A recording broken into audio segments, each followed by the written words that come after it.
Hello and welcome in, everyone. We are so glad you're able to join us today. My name is Hong Nguyen, and I'm a part of the Careers and Professional Development team here at WGU. We're so excited to have you join us in today's series as a part of our Career Transition Week. This week is designed to support anyone thinking about making a career pivot, exploring new opportunities, or redefining what success means to them.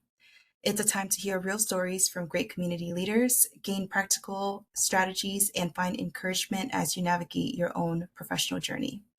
I'm so excited to introduce our speaker for today. We're joined by Brian Mueller, a WGU alum and Distinguished Graduate Award winner, whose story is one about grit, growth, and the power of investing in your future. Today's session, Betting on Yourself, is all about the importance of betting on your potential, not just your current situation. It's such a privilege to have you here with us, Brian, and I know you're going to share such inspiring and practical takeaways. So with that, Brian, welcome, and the floor is yours. Thank you very much, Hung. I appreciate it. And again, thank you for everyone coming today. Getting started, moving forward, disclosures and objectives. Like I said, I really appreciate everyone coming out, taking the time to attend this event. I heard some great places from all across the country, and that's very exciting. Wyoming, which you have a ton of things to do outdoors there. Love outdoor stuff. North Carolina, been there, love it. Washington, Texas, a couple of times. Nevada, talking about betting on ourselves. We got Nevada in the house. Colorado, I got family out there, and I heard some California, which I'll touch base on in a little bit in my story. So first thing, again, thank you guys for attending. I want to be, open and honest. I'm not being compensated off of this. I'm not here to sell you anything. I am doing this 100% just for you to give back. I don't have all the answers in the world, and I'm not the smartest person, nor do I pretend to be the smartest person in the room. But I just want to, kind of tell my story and see if it can help you. So my goal is simply share my story. Hope you can take something from it. Maybe can help you pivot while on your journey, or maybe kind of give you a different, look on things. Sometimes, we can get stagnant, or the job market can be stagnant, and we kind of got to pivot a little bit. And when we change our view, we'll see a whole different vision. So first of all, I want to say you guys are worth all the work. You guys are worth the investment, and you guys deserve the career and the life of your dreams. And I sincerely mean that. And I'm not just going to sit here and one of those people on TV that spew the positivity stuff. You'll see I'm going to be very real with this conversation. But the reason why I can tell you I'm not just saying this is because I at one point was sitting where you were. I was content with where I was, but I was looking for a change. So whether you're job hunting, whether you're considering school or going back to school, whether you're looking at possibly going after a professional certification, it's all about working hard and grinding. You will get there. If you put the work in, you will get there. In my story, as you'll hear, I've had a couple roadblocks and just got to kick them down and just keep moving forward. I hope when you do achieve them, because you will achieve them, I hope that you decide to sit where I am right now and give back as well, because I think we're all closer and more alike than we all realize at times. And I think sometimes people just need a little advice. And if what my story might not work perfect in your particular role, but it might work for the next person. And by sharing each other's stories, we can kind of figure out where the pieces go. All right, moving forward. So my name is Brian Mueller, guys. I live and work in Chicago, Illinois, the greatest city in the world. I live on the northwest side of Chicago. We have great teams: Go Cubbies, Go Bears, and Go Blackhawks. We also have some great semi-professional teams. We have the Schaumburg teams. We have Rosemont Dogs. We have the Chicago White Sox. For those that know baseball, that's shots fired as a Cubs fan. I clearly outkicked my coverage when I married my wife, Linda, who I, as well as the neighborhood, refer to as Wanda. That has a picture of my beautiful bride, married for a long time, right? And she's been very supportive of me. She's one of my whys. So when I talk about whys, this is something very important I'm going to touch base on with you guys. My whys are my wife, Linda, which we all know is Wanda in the neighborhood. My son Junior, Benny, B Rad, which is Bradley, and Bo.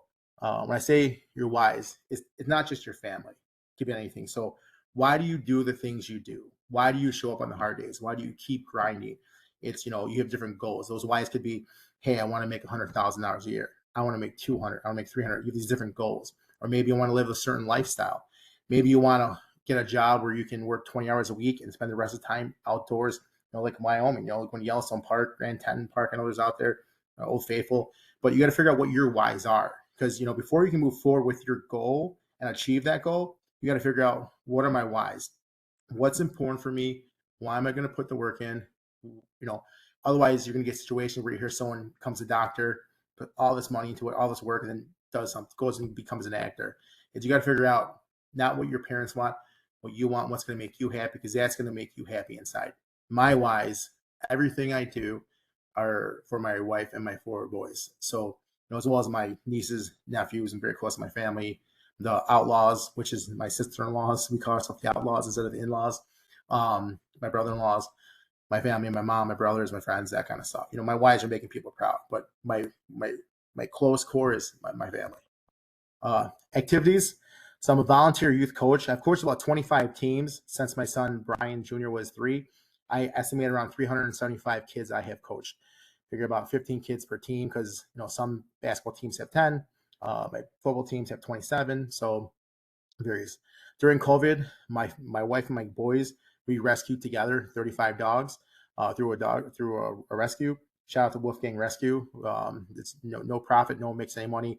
Everyone just does their part and kind of takes dogs out of those kill shelters and finds homes for them, rehabilitates them, takes them to your homes. My wife still works with Wolfgang on the social media side, helping get dogs placed. We are also we foster failed a few times, so a couple times. We have 3 dogs. We're Bowser, Boss, and Little. Throughout this conversation, you might hear them bark here and there. I apologize if they distract you. My any free time I have, which time is definitely the smallest thing I have, I would say I love to fish. That's the thing that resets me. I love to be outdoors, like to go fishing with my boys, my wife. Usually, unfortunately, she outfishes me, but it is what it is. But primarily, I like to fish because the fish are usually winning, and who doesn't love a good comeback, underdog story, comeback story, right? So usually the fish are beating me. One of these days, I will catch a big one.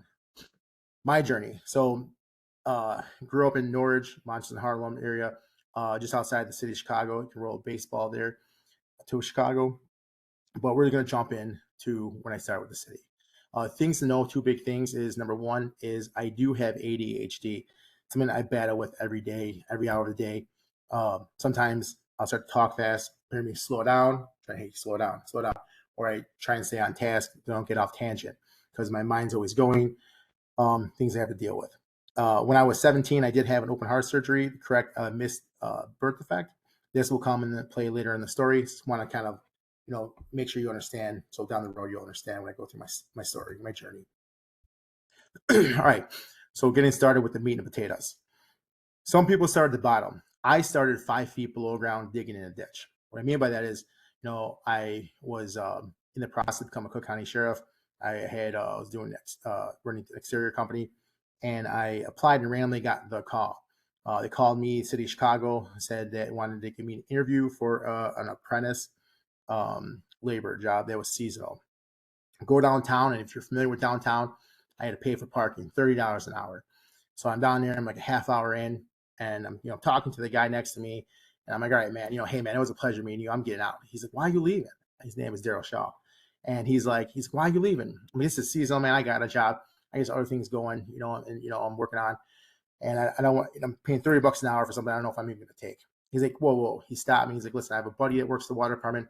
They only say it's seasonal so that if this program doesn't work well, if you don't work out, they can, remove you if need be. So he actually was a change agent for me right there and got me to stay. And it wasn't really an interview. It was more filling out new hire paperwork. But shout out to my guy, Daryl Shaw. I was hired as a seasonal union construction laborer apprentice for the City of Chicago Water Department. I'm very proud. My dad was a union pipe fitter for over 40 years. The day he passed away, my grandfather was a union butcher for Jewel. So very proud of that. Shout out to Lyona and 1092. So when I started, I was at 60% of scale. I would get 10% raise every 6 months. Plus, I would do union courses. So, every 6 months, I had to do 1 or 2 weeks. I go to the hall. They'd give me classes on how to excavate properly, how to do signal calling, things like that. But while I was there, I'd only get a fraction. You get a stipend, so you get a percentage of your pay, which is already a percentage of scale. So again, it was a little bit of a struggle financially. Working for the city, I was citywide. So when I started my first day, they're like, Mueller, you live north side, need people to work sandbags north. So I was like, okay, cool. And then they sent me south 100 in Michigan Avenue. Again, I didn't know anyone, I didn't have any connections, any friends. So they literally sent me the opposite direction. But there was a test to make sure I can get to work on time. And they didn't know who I was. My work was repairing and installing new water and sewer infrastructure. And if you're familiar with Chicago, it's the best city in the world, but we have really hot days. We're digging out there. All our union laborers out there are digging when it's 100 degrees outside. Then on the flip side, when it's negative 15 wind chill, they're outside in the water, stopping the leak to help give everyone in the city of Chicago clean drinking water. So here's a shot of me back when I was a laborer. I know what you're thinking. You think this is a model in there. It might be Brad Pitt or Tom Cruise, but it actually is me. I'm that good-looking guy in the middle. It kind of looks like Oompa Loompa. So, but that was me. Like I said, it was a full construction job, installing water main. You can see the trench, the heavy machinery in the background. Obviously, I'm covered in ditch. I was a bottom guy, kind of like the project manager, with the plumber on the job, kind of that kind of stuff. The power of five. So before I get started in the journey, I'm going to kind of explain something to you guys, and this is something I think will help you guys. So the power of five is you are the average of the 5 people you spend the most time with. It's a quote from Jim Rohn, and my brother-in-laws talk about this all the time. And I want to kind of reflect that because as we keep talking about different things, I'll mention the power of five a couple of times. I want you guys to know what it is. So my 5 people right now today. So I have a best friend that since kindergarten we've been best friends. But the 5 people I spend the most time with, I see the most, are right now my 3 brother-in-laws. Mike, he's a senior manager of infrastructure and cloud at Volkswagen Financial Services. Dr. Sean, he's a COO at Mox 5, University adjunct professor as well. Dr. Kevin, he's a principal program manager at Invesco, also University adjunct professor. Dr. Sean and Dr. Kevin both got MBAs at WGU and then got accepted to doctoral programs and complete their doctorates. So, one of the things we look in the mirror is talk about, careers and getting through interviews and stuff. One thing people will throw at you is online school, that kind of thing. Trust me, there's, WGU has the weight behind it. It has their credentials. Again, both of these guys got accepted into doctoral programs. They got through them. They graduated as doctors in their respective field, as well as both now teach at different universities. My 2 buddies I'm always with, my Sharknado buddies. Chris, he's a dean and a teacher at CPS High School.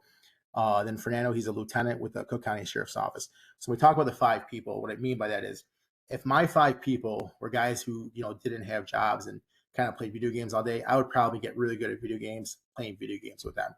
But because you can see the high level of people I'm constantly hanging out with, always just helping each other, giving each other ideas, trying to keep up. Same thing if you have your 5 best friends are really involved in stocks and trades, that kind of stuff, you're probably going to start investing. So that's one thing you want to kind of look in the mirror at sometimes is this, hey, who am I spending my time with? What are they doing? Am I mirroring them? And then again, you can be friends with whoever you want, but start hanging out with the people that are where you want to be. And then don't ever turn your back and don't forget where you came from, but just try and make sure you get with the people because then you're going to keep going to the direction you want. So my change agent. All right. So while as a laborer for the city of Chicago, I ruptured my bicep tendon on the job. I had to have it surgically repaired. They kind of have an aha moment for me because I have 4 little boys. If that was my back, my life would have been changed. I wouldn't have been able to coach their sports, wouldn't have been able to pick them up, that kind of thing. So kind of me and my wife had an aha moment. At the time, my brother-in-laws, as I mentioned, Sean and Casey, were talking about going back to school. And they found WGU. They were telling me that they thought it would be good for me as a good fit. They were my change agent. They were the catalyst of my change. It's funny, both of them have written books, authored books as well. And it's about change and, project management. Sean's, I think it's leading from within, and Casey actually has agile leadership as well as serial entrepreneur. But it's all about change, and they were that catalyst. They're the ones, hey, they gave me information. You should try this. They were supportive. My brother Mike was like, yeah, I think you should do this. So I took all the information I gathered from them. I did my own research, and I looked at, hey, what's this going to take financially? What kind of time constraints is this going to be? Because time constraints is a sacrifice to my family. The sacrifices that were going to be there, as well as what were the expected rewards. because you got to look at everything. Is it going to be worth it or not? Because again, it's your whys. It might be worth it for you, but it might not. And then you got to figure out what's best for you and your family, or you if you're by yourself. Then I reviewed all this stuff with my direct supervisor, Wanda. So I went back to my wife. Hey, got this idea. I'm crazy. She looked at me. She's like, you're crazy. Let's talk. Reviewed everything, and she was super supportive. And she's like, let's do it.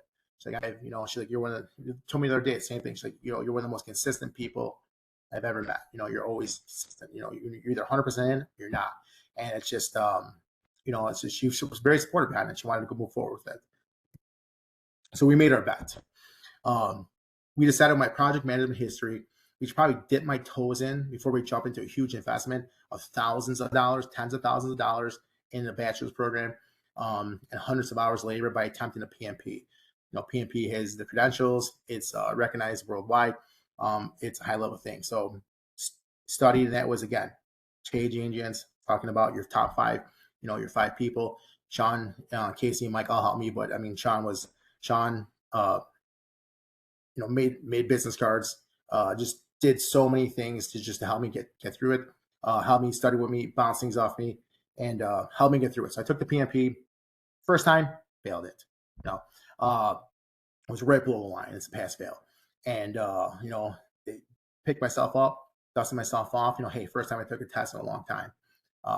Studied again, went back and crushed it. So again, it's just, like I said, and I'll keep telling in the story, it's hey, everyone fails. Everyone gets scared. You have to, it's what you do when you're scared, when you fail. Do you get back up, or do you lay there? Do you want to be the hero in your story, or do you want to be the Eeyore in your story? So it's, that kind of stuff. But anyways, so we made the big bet. We enrolled for my bachelor's at WGU. My WGU, well, one, it works while working, and two, is financially responsible. So fiscally responsible WGU is definitely a great price point for any education, as well as the fact that it is accredited, and there's various accreditations that rank it above other universities, your typical brick and mortar universities. I saw a couple different things where it was ranking above BYU, UNLV, things like that.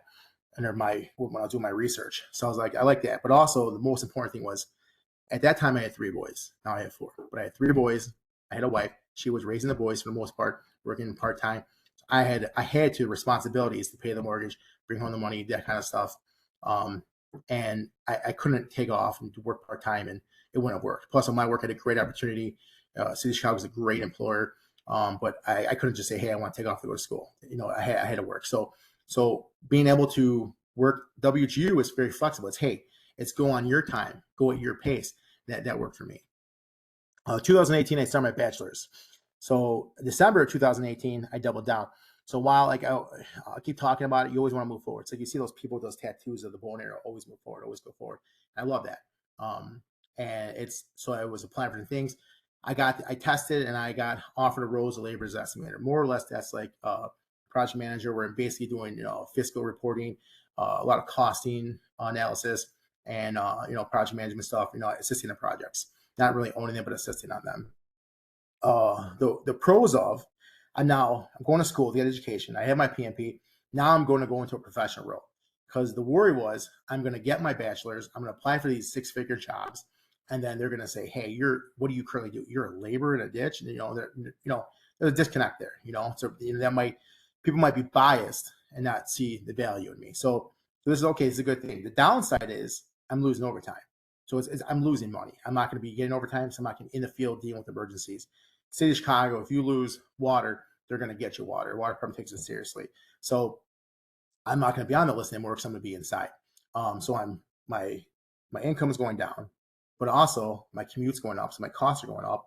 So it was definitely, again, doubling down on a bet on myself and my wife. So let me explain to you my life in 2018, because people all the time will say, I don't have time. Yeah, and then one time. Let me explain to you, and this is every day. I'm up at 5 a.m, because I had to be out there by 5:45. So up at 5 a.m, shower, wash up, get dressed, get my lunch, let the dogs out, boom, get out of the house. I get to work around 7 o'clock, because I had to commute downtown. I worked at 3 o'clock. I'd be home around 4:30, 4:45 every day, because of the commute home from downtown. Even though I'm 10 miles out, city of Chicago traffic. Then 4:30, 5 o'clock, we'd have dinner, family time. Talking Power of Five again. My brother-in-laws taught our family something where we'd ask our kids. My wife would lead on us usually. Hey, what's your favorite part of the day? What's something funny? What's your worst part of your day? Kind of a fun way to hear about your kids and see what's going on in their lives. 5 to 7 o'clock, I usually coaching some kind of sports for my kids and the kids in the neighborhood. I'd be playing with my kids if we didn't have practice or a game.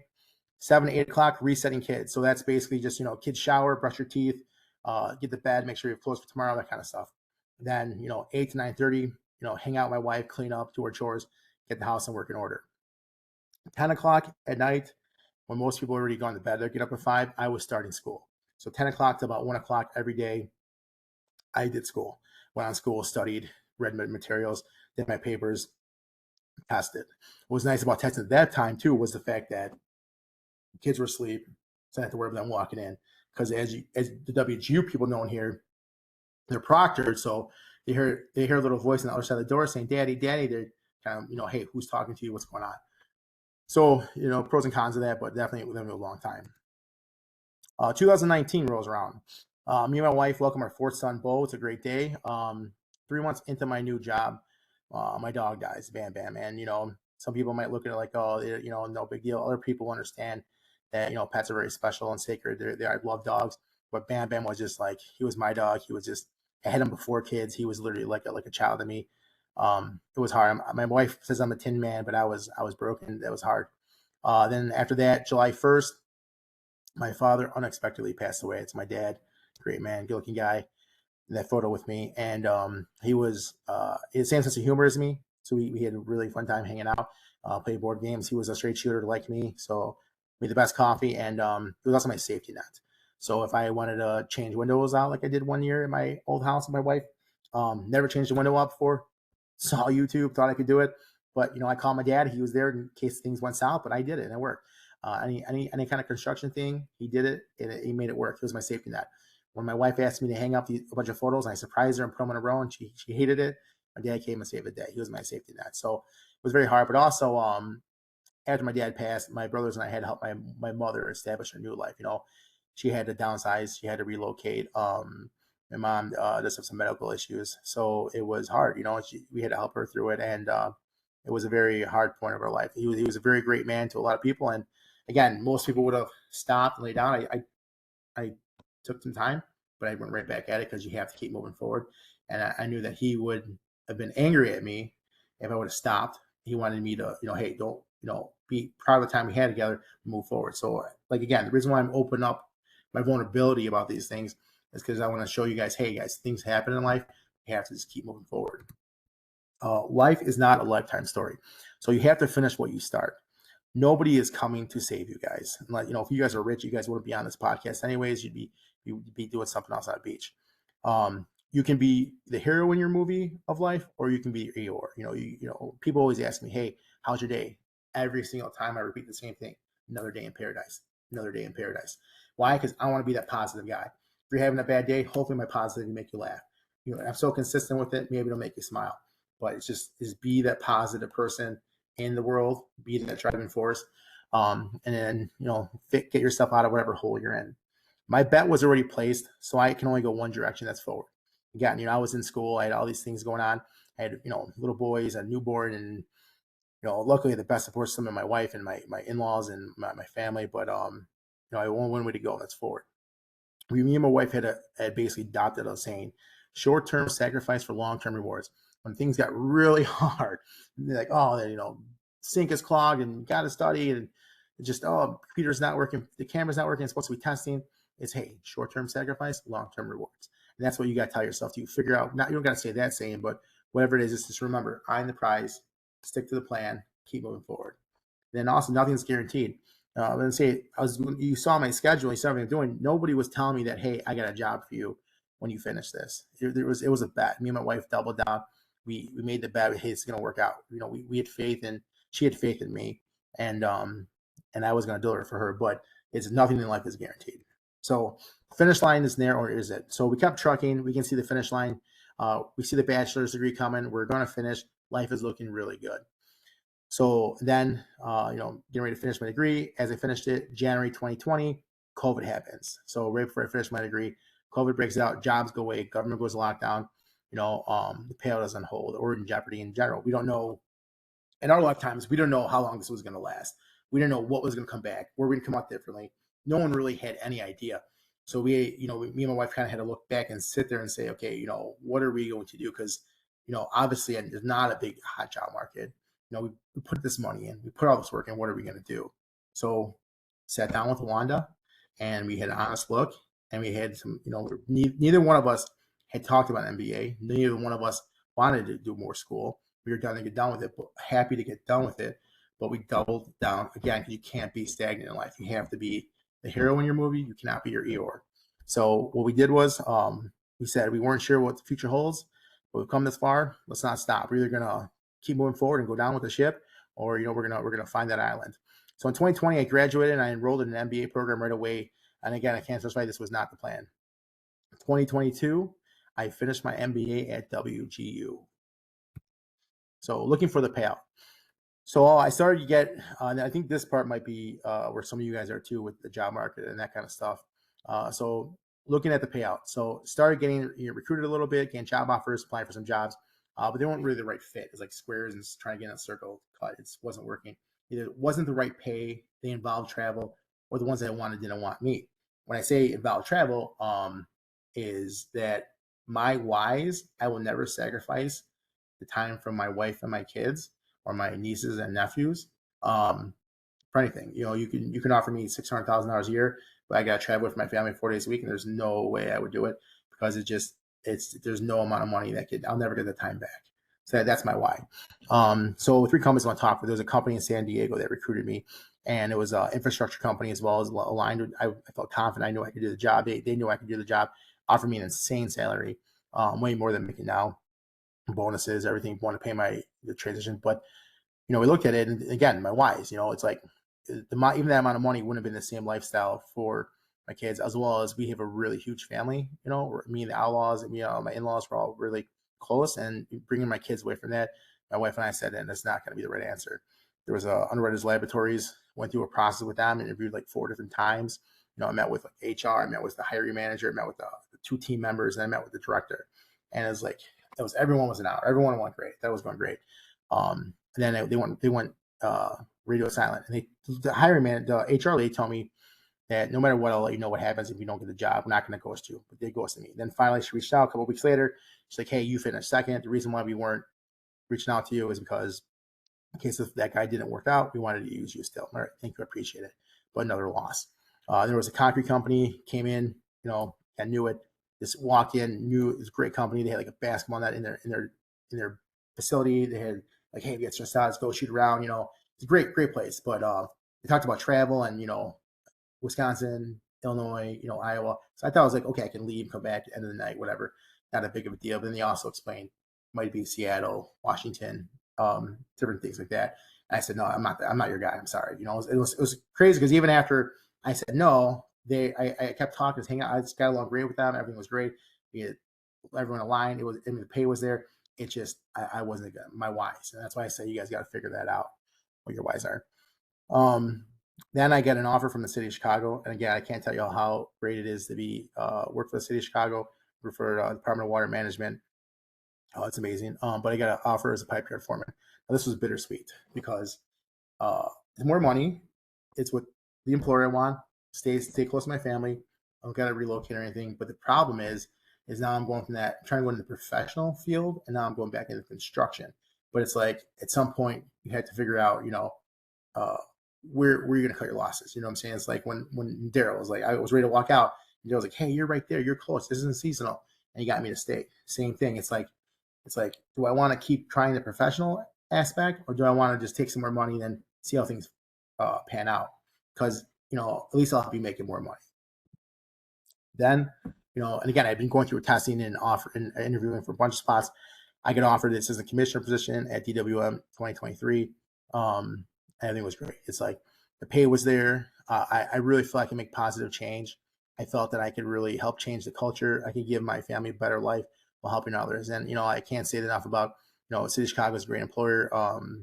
The senior leadership is amazing at Department of Water Management. Very positive. They expect a lot. That you got to do a lot. But, they're supportive. Even the commissioner, the first man deputy, they walk by, hey, how you doing? Know your name, make jokes as they're walking by.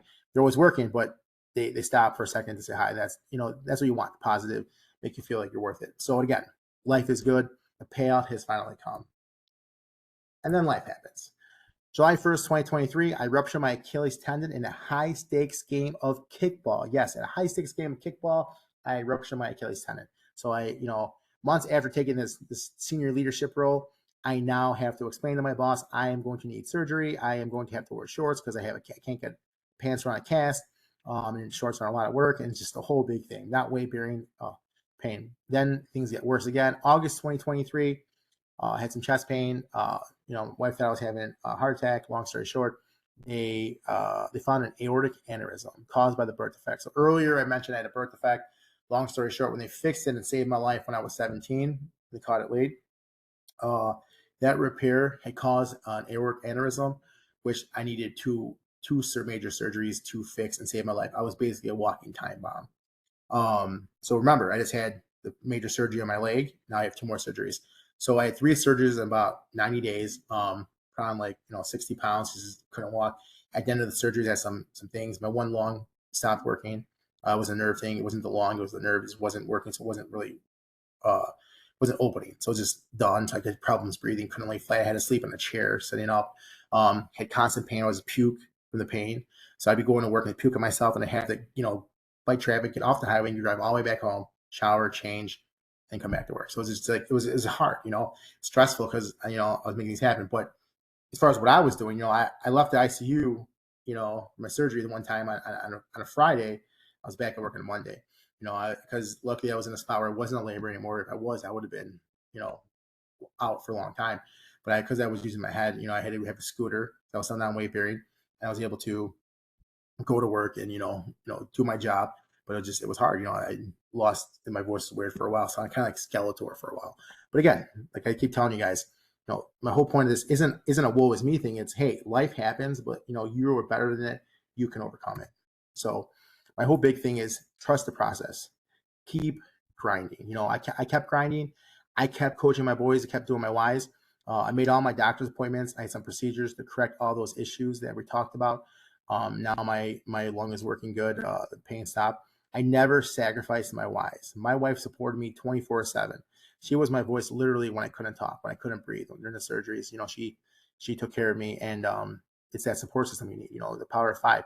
My brother-in-law has made sure I was good. Everyone, my family and friends, Chris took my kids. He's got his own kids and just took them because I had the surgery. So it's a power of 5. The 5 good people in your life. You need to have those 5 people tight, but also just trust the process and keep going forward. Make sure you do your doctor's appointments. Take care of your health.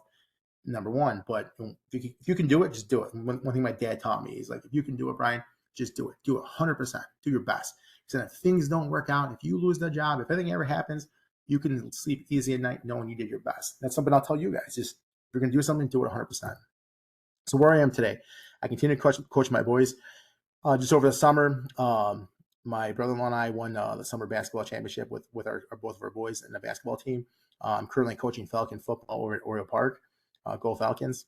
I've lost about 75 pounds since the surgeries. I blew up that I couldn't walk and stuff. My lung is working. Blood pressure is great. Pain is almost all gone. I don't puke anymore from the pain. My pay is about 50% greater than it would have been had I stayed in that labor position, which I can't stress again. I'm very proud from where I came from. Labor is an amazing job. Janet, anything you can do, custodian, be proud of what you do. And like Martin Luther King said, whether you're a street sweeper, be the world's best street sweeper, street sweep, the way Picasso painted. I work for an amazing employer with true leaders that care about and are committed to the team. And I mentioned it earlier, like my direct supports, like, I have Mike, Jess, they're both, I can go to them, talk to them. They want to hear what my opinion is before they make decisions on things. Again, talk about trades. John Gallagher just got promoted to managing deputy commissioner. He was a laborer. Jess, she's a deputy commissioner. She was administrative assistant. I was a laborer. It's, Mike Grillo was a laborer. So it's like, they did a good job of like being like the Phil Jackson kind of their department and finding the right people and just whatever they are, give them the opportunity, kind of move up and move, make the best change, for our team, for everyone in our department and the city of Chicago residents. I have an office downtown now. More recently, I have a city view of the lake and the city skyline. So it's kind of, it's nice to sit and like really work hard and but like have that that end goal. Really, I'm in a good spot because of my wife and my family and my 5 people that's the support we've all done. I've never missed my kids' events. I always make them take off. I have to take off the deck. Those are my sick days. But it's sticking true to your whys. So my advice is like the last one, I think, my last slide. So first thing you gotta do is figure out your whys. What are your whys? And then you need to determine what you won't sacrifice and what you are willing to sacrifice. You might say, hey, I'm willing to work 60 hours a week, but I want to make $200,000 a year. Well, then you got to figure that out. You also got to figure out what it's going to take to get there. If you commit to something, commit 100%. So when I'm at work, I do my hardest. I don't, people are like, yeah, it's not your job. It's mine. I'll do it. If I can help, let me help. I do my hardest to make sure I get my stuff done on time. When I coach football, I am 100% in 5 days a week, 2 hours a day. Do that. And I come home and make sure my lines are right. I'm giving those kids the best opportunity to succeed, not only on our team, but as they succeed later in life. And like I tell the parents, it's an honor to coach your kids. And my goal is, number one, is to give them back better young men. The recipe, I always say, it's consistency and reliability. Never be outworked, never be out hustled. So you can't control a lot in life. You can control if you're consistent. You can control if you're reliable. You can control how hard you work and how hard you hustle. Measure twice, cut once. It's not just construction. It's, before you send an email, read it again. It doesn't make sense. Oh, I didn't capitalize the I's. Spell check. Check your scope. Am one of my pitching and saying, is it right? Is the math right? Does the math make sense? Does it go back ways? Subtract and addition the right way. Never forget who you are and where you come from. So a lot of times people move up and they, kind of change. Don't ever change. Be you. You got there because of who you are. If you change, you might not be the right person. Be who you are. Be proud of who you are. Be proud of where you came from. Own it. The golden rule is something huge. And treat people the way you want to be treated. So no matter who that is, no matter what your role is, treat them good. Like I said earlier, the commissioner walks by, hey, how you doing their day? You stop and it's like, hey, Brian, when I get older, I want to be like you. Just making a joke. But it's like that golden rule. Treat people the way you want to be treated. Everyone has a first day. When everyone has a first day, go say hi to them. Ask them what they're doing, how if you can help them. Always be positive. Don't be the Eeyore, be the positive change. And help somebody if you can. So it's like I'm here today. It's like, hey, I took a day off of work. I ran some, medical stuff done. Then I also just boom, hey, you want to do some things where I can kind of give back to our alum, that kind of stuff. And a lot of what we're talking about with like career transition, you'll see, it might not just kind of laying out my story, but like a lot of it applies to what you're doing right now. If you're looking for a job, the job market, some people say it's really up, some people say it's really down. I'm not gonna get into politics of it, but what it is it's hard to find, even in good markets, the right pay at the right time, the right people, the right kind of work, and then get that job. So you got to look at, first of all, shots on goal. Are you applying to enough of the jobs, to the right jobs? Then, are you getting interviews? If you're not getting interviews, am I filling things out correctly? Go back to the job description. What are they looking for? What do I have? What do I not have that I'm not getting these interviews? If you're getting those interviews, look at, are you not getting the offers? Well, why am I not getting the offers? Well, I went to 3 interviews, the 3 of them, for project management. All 3 asked about PMP. I don't have a PMP. Maybe I should look into that or something along that lines, so I can kind of say, oh, I don't have a PMP, but I do have a CMP or whatever it is, and then the same thing is make sure before you take to that job, commit to that job, make sure that it's what you want and you can protect your whys and it'll get you to where you want. So, again, it's like when I tell my story, it's like I had a lot of road bumps and it was not to be an Eeyore. It was to say, hey, no one's coming to save you. You got to save yourself. I am going to do the best to make my kids proud. I am going to say, hey, this is what my dad does. My dad will be there.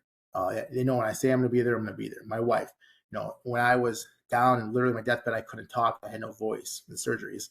She was there fighting for me. She would literally go, hospital was closed. She would walk in the back door and just come see me if I couldn't breathe. I had a lot of breathing issues. And there were some incidents where people, didn't understand it. So again, it was, don't forget who you are, figure out your whys, and relationship works both ways. When you get those good people in your life, just help them without expecting anything in return. And then when you're in that situation where you're down, they'll be able to help you out too. So I think that is it, guys, with my presentation. Thank you so much, Brian. That was such a great story. Thank you so much for your honest transparency and just your inspiration. We'll go ahead and open it up for some questions now. So as we move into our Q&A portion, we do ask that you keep the questions focused on today's topic and that they're helpful and respectful to the whole group. If you'd like to come off mute, you can go ahead and use that raise hand feature and we'll pass the mic over to you. Or you could just drop your question into the chat and we'll make sure to facilitate that out. So I'll give it a minute here for questions. And then, Brian, would you mind if I dropped your LinkedIn in the chat as well and folks can go ahead and connect with you that way? Oh yes, please do. That's one thing I wrote down when I was taking notes. Like, oh man, again, it's just no one's perfect. I don't claim to be the smartest person. I would definitely like to say, anyone on here, please reach out to me. LinkedIn, request me. We'll link up. But also, if you have a question, feel free to ask me. I'm very busy, but I'll get back to you. It might not be right away. I don't check my LinkedIn emails every day. But if you, hey, I'm going through interviews, Brian, do you have any advice on this? I might have bad advice for you, but I might have good advice for you. But I'll definitely get back to you and we can talk and figure it out.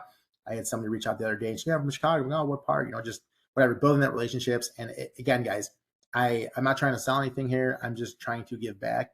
Again, I'm not in the world's greatest spot in the world, but again, I kind of worked my way to where I'm proud of where I'm at right now.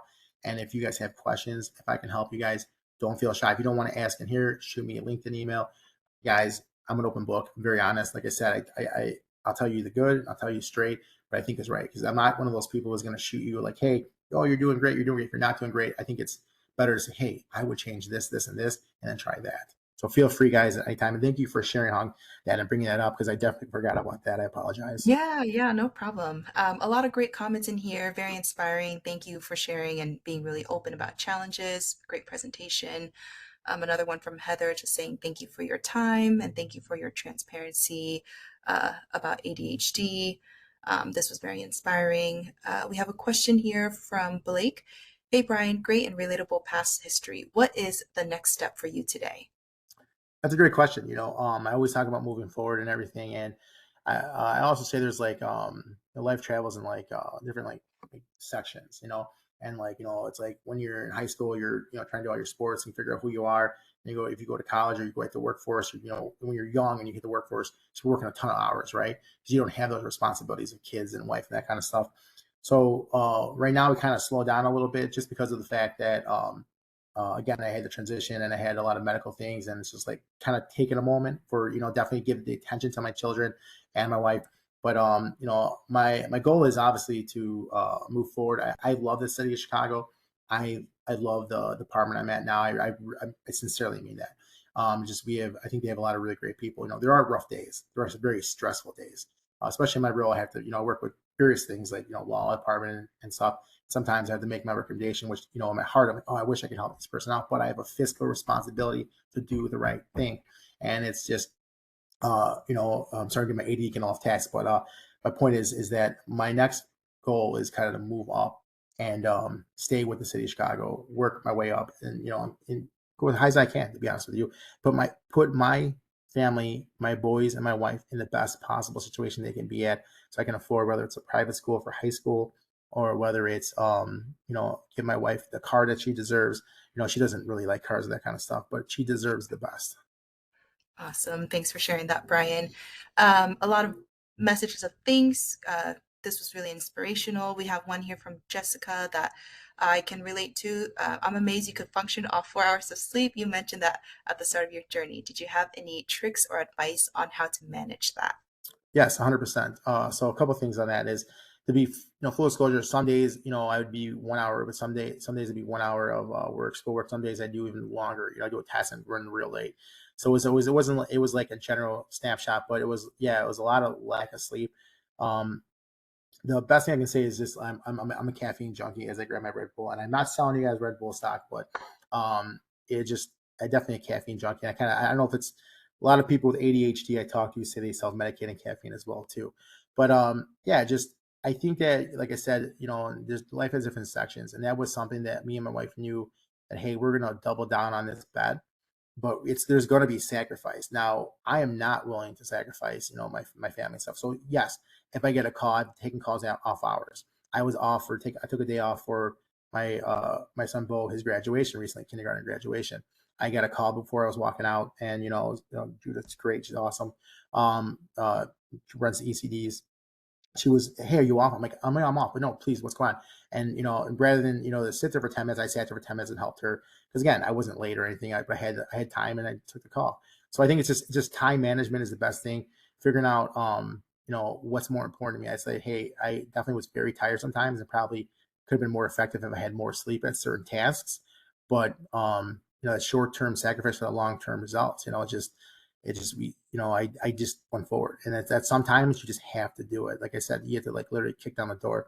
My brother-in-law's wrote 2 books. One's like Agile Leadership and Serial Entrepreneur by Kevin Duffy. The other one's Leading from Within from John Duffy. And in there, we always talk about with us, the reason why I recommend their books, and again, I'm not trying to sell them, but is, the Serial one, Entrepreneur by Kevin, he talks about, like, you just got to kick down the door sometimes, and you just got to, and that's literally how, sometimes you literally just have to do it. There's only one way to go. And is it fun? No. Is it easy? No. Is it efficient at times? No. But sometimes you just have to make those sacrifices. And I'm not going to sacrifice over here, so I have to sacrifice over here.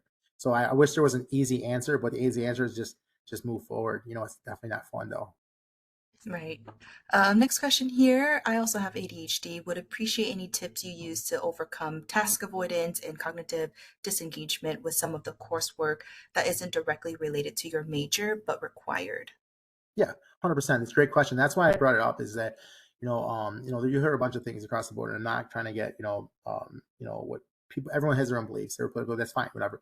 But a lot of people will tell me, oh, ADD, ADHD, they're not real, and I'm tell you, trust me, they are. I take the medicine. Now I can't because hard stuff, but like I took it. Like my wife was like, holy cow! And like first she was against it. She saw me take it. She's like, oh my god, like you're like totally different, but it's the same. So, anyways, to answer your question, things I do is first of all, there's pros and cons of having ADHD. For some reason, I can see patterns really good.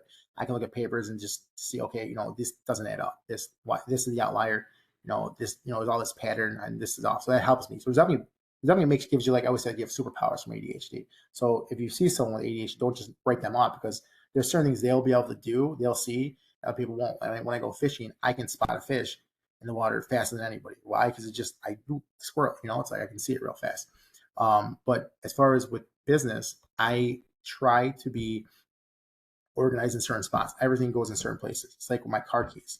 When I come home, I put my car keys in the same exact spot every time.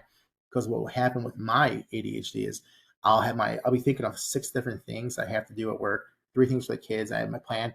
I'll literally be putting away, like, someone will leave a juice box or juice out. I'll put it in the fridge as I'm putting my keys in there. I'll put my keys in there. I have no memory of it.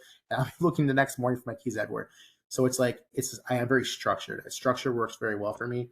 That's why I talk about like time management and stuff like that. It's like, hey, I got, if I know I have practice, then and I have a lot to do at work, maybe I'll go a little early to work because I know I can't stay. But I'll get in early, boom, it's that kind of stuff. Trying to lack the time because I know there are certain struggles I will have in making sure that I put things where they got to go. Same thing as when I get different documents, because I'm multiple. Like I walk in my office, I have a huge whiteboard and all these different things written on it, because I have different things I work on and help and or own at work. And I gotta see it so I can make sure I stay on top of it. And I have different colors. Like red means hot. I got to get on there. Because like I said, with ADHD, it's got to be out in front of you for me. It's got to be organized or it's gone. Like sometimes it's like, hey, we got to get this done, kick it out. Because if it sits on the back burner, it's gonna fall off. Because I'm human too. I make mistakes. I'll forget about it. So I just got to keep it in front of me and then just be consistent. So if you have certain kind of documents, keep them on a certain spot of your desk. Your desk might look crazy, but if you know it and you're efficient, no one's gonna bother you. I mean, obviously keep it clean, but like I said, if you have different stacks of piles of documents, that's fine. Because then you know where they are, so that when like if Jess comes to me and says, "Hey Brian, I have a question on transfers or third year laborers," I can say, "Boom, go get the file. We did do it last year. Here's the file. We had 26 people. We had to move. We made 32 offers, whatever it is. But that's what I would recommend." Brian. I don't see any other comments. And if you do think of a question later on, you can always email us, or like Brian mentioned, you can connect with him on LinkedIn as well. Just as a reminder, this was recorded, so we'll make sure to send that out. And then I'll share out your LinkedIn in that email as well. So we can go ahead and conclude today's session. Thank you all so much for joining us and for your thoughtful participation. If this is your first time joining a WGU session, we're so glad that you could be here. We hope it gives you a sense of what our community is about, creating connections, sharing career insights, and helping people make a positive impact in their life. Watch out for that email there. We'll have the recording along with that feedback survey. And of course, we'd like to extend a big WGU thank you to you, Brian, for sharing your time, experience, and encouragement with the WGU community. Your story is a great reminder that our biggest investment will always be ourselves. And I'm so glad we got the chance to hear and learn from you today. Thank you, Hong. But Thank honestly, you. thank you. I appreciate you, and I appreciate everyone on here for your guys' time. I take your time seriously. Thank you guys for your guys' time today. Yes, thank you so much. Thanks everyone for joining. Have a great rest of your day, and we look forward to seeing you at future events. Take care. Thank you.